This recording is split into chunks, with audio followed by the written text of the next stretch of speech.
Calendar vesting pays for surviving, not for succeeding. That's the default design. You know, insider tokens unlock because time has passed, not because value has been created. And token holders absorb dilution with no clear signal that it was earned. Token projects have an accountability problem. One version of that problem is calendar vesting. Another version of that problem is actually happening right now. Has anybody followed this? This is recent. I've renovated my slides for this because, yeah, recently Gnosis DAO got a new dashboard and a much clearer view of the value of their treasury. But despite the transparency, the markets are still pricing their token substantially lower than the value of the treasury. So yeah, now Gnosis DAO is actively voting on whether token holders can redeem their pro rata share of the treasury. You can scan the QR code if you want to see it's live right now. It's actually changed quite a bit. Yesterday, yes was winning, and then some big blocks of tokens came in today to vote no. But yeah, like I'm not saying Gnosis team is engaging in calendar vesting extraction because they're not. This is a category comparison. The situation is showing us the missing failure path. There's no mechanism for token holders to recover here. But besides, the fact that this could even happen puts Gnosis DAO, ahead of most in the space. Countless token projects, their treasury is, totally controlled by a foundation or some other entity, and token holders have no path for, no credible path for recovery at all. So Gnosis is interesting because, we can see it happening, but visibility is not the same as design. Whether or not this proposal passes or not is beside the point. The point is that Gnosis DAO's recovery rights are being improvised through a political struggle, and they should have been defined before the conflict began. Calendar vesting is the wrong success path. This Gnosis DAO proposal is showing us the missing failure path. So this talk is about these two missing primitives. One, success path accountability. Insider tokens should unlock when the protocol earns, or some other pre-committed metric, but not some arbitrary date. Doesn't really make sense.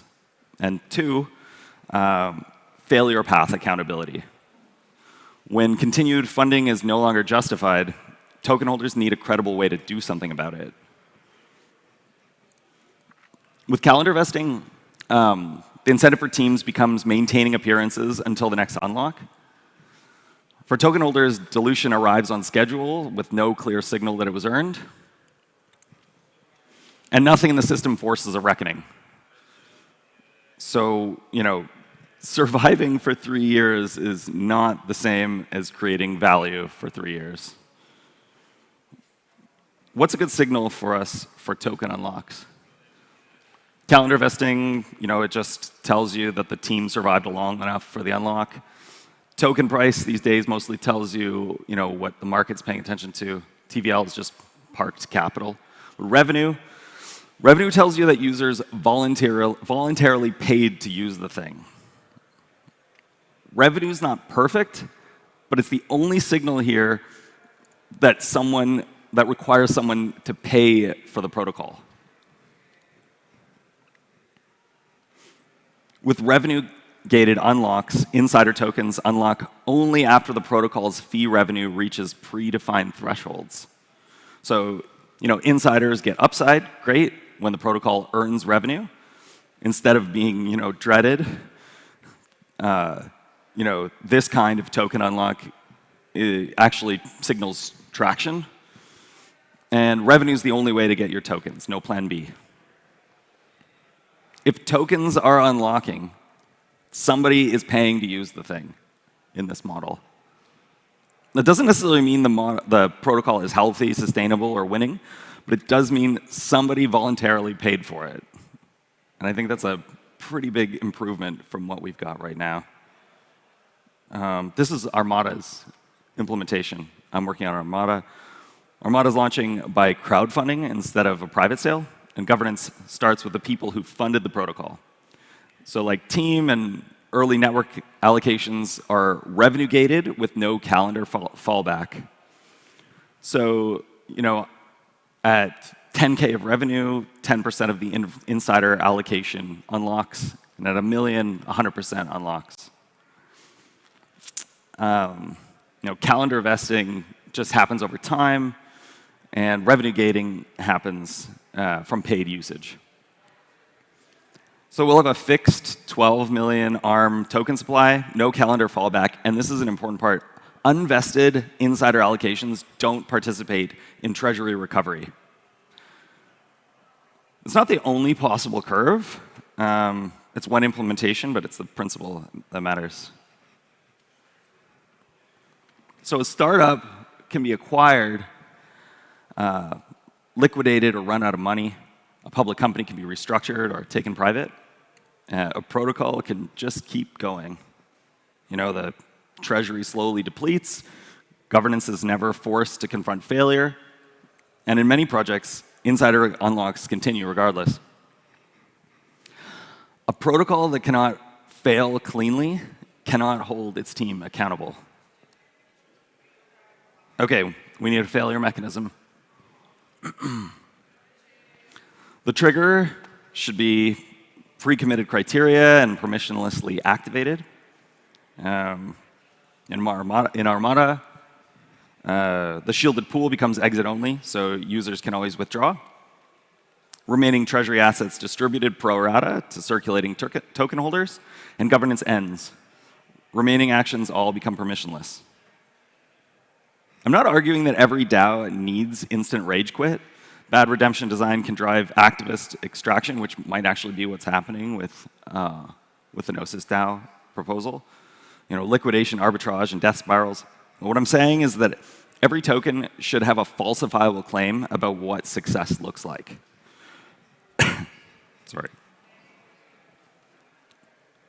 A credible redemption right, even without being enacted, means the continued operation has to stay legitimate.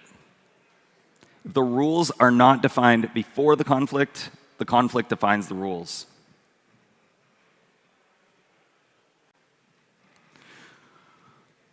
Those who paid decide. Those who didn't, don't. We want the team to have authority during operation. They build, propose, execute, and steer. But recovery governance is different. The people financially on the line decide whether continued funding is still justified. Zero-cost basis allocations, like tokens that people haven't paid for, they stay locked and don't participate in the recovery. Teams working on the protocol should get upside from success, but recovery decisions are different from build decisions. They're about who bears the downside.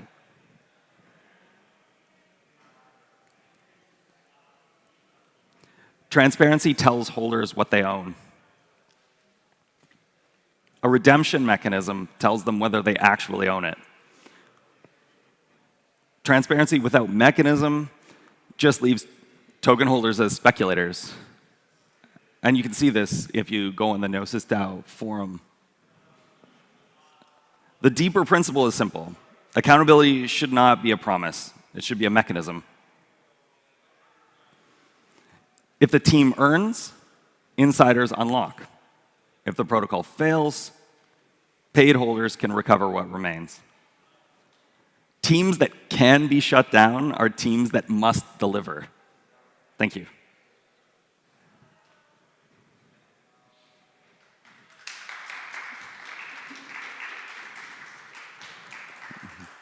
I can take some questions. I think that was good timing. Questions from people who are shy? No? It's good. I haven't slept.